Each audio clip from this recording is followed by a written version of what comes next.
Years ago, when I moved to Texas, I had to give up, in many cases, my Southern biscuits and trade them in for kolaches and breakfast tacos. And those are great. I love them. But, you know, a girl from Alabama needs a good biscuit. I showed you once how to make biscuits with butter. Everybody needs to know to do that. But come on, y'all, you know, it's too much trouble. It really is. And also, if you really want to know, a lot of times my biscuits made with butter come out too flat because the sneaky butter people are putting too much water content in it. So I want to show you how to make a really quick and easy buttermilk biscuit. I'm faking buttermilk today. I have Lactaid because I've got a kid who's lactose intolerant, and that's what I have. A little trick, if you want to put a little bit of vinegar in your milk and sour it, you can. I used to do that, but to be honest with you, I just really don't think it makes any difference. So I have about 2 cups of white lily self-rising flour. If you're a purist, you can add baking soda and baking powder to all-purpose flour, but this makes the best biscuit. All right, for the haters, deal with it. Crisco biscuits are the fluffiest biscuits. The combination of the white lily and the Crisco can't be beat. If you're a Gen X, particularly from the South, your honey might have been the recipient of one of these spanking spoons, but what they're for now is making a good biscuit. Get a big, good spoonful of Crisco and repeat it. And you know what? Just maybe just a little more. A little more is not gonna kill anybody. Now this is, well, like not fast. This is a pastry blender. If you don't have a pastry blender, you can totally use a fork, but I like Kitchen Gadgets and used to, before I sold a lot of real estate, I had a whole lot of fun making pies and things like that. And so I have all these tools. You don't have to, you can use a fork. And we're going to break this up until the Crisco is all crumbly in these 2 cups of flour. So if you need a reminder, 2 cups self-rising flour, 2 big wooden spoonfuls of Crisco. And I can tell now it's getting crumbly in there. You don't want to go overboard, but you want it to be at least small, like peas. You know, like English peas. Now, once I get this all mixed in, and this is called cutting in your Crisco or cutting in your butter. I personally don't have super strong hands, and this is a lot easier for me than the butter. The butter, I'm just all mad. And then I have flat biscuits from water content in the butter anyway. So if you want consistent biscuits every single time, honestly, this is the way to do it. Now, I'm going to make a hole in the center.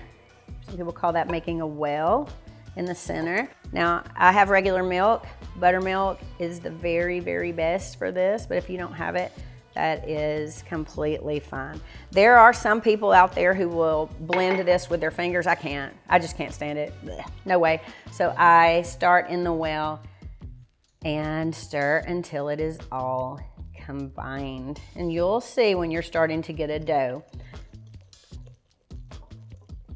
Now the weather's crazy this summer, especially where I live here in Texas, and you'll see this is too wet. It is not a big deal. We're all going to be fine. Don't panic.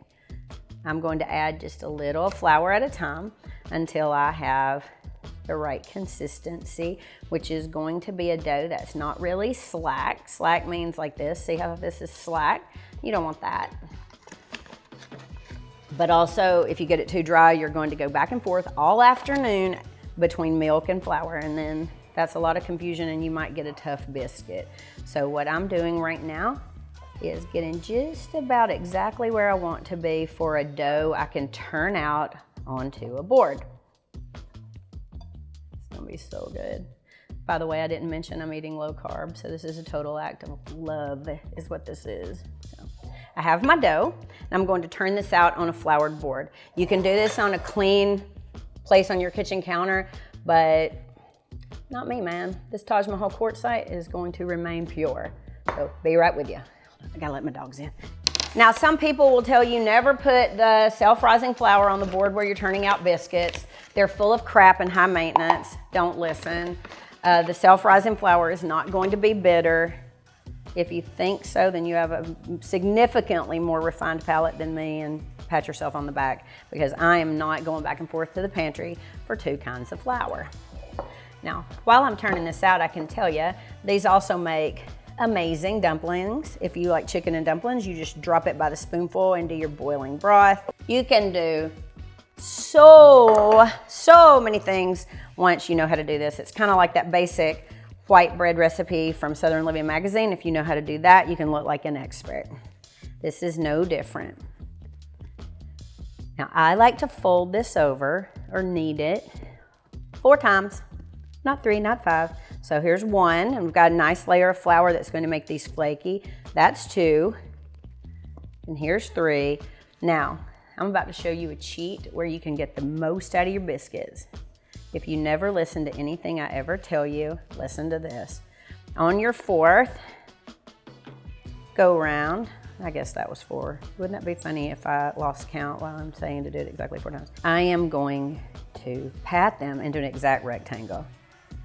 You know, I come from a long line of people who needed to stretch $1, and throwing away a bunch of perfectly good biscuits is not really the way to do that. So instead of cutting round biscuits, I'm going to do this, and you're welcome. It's a wonderful idea.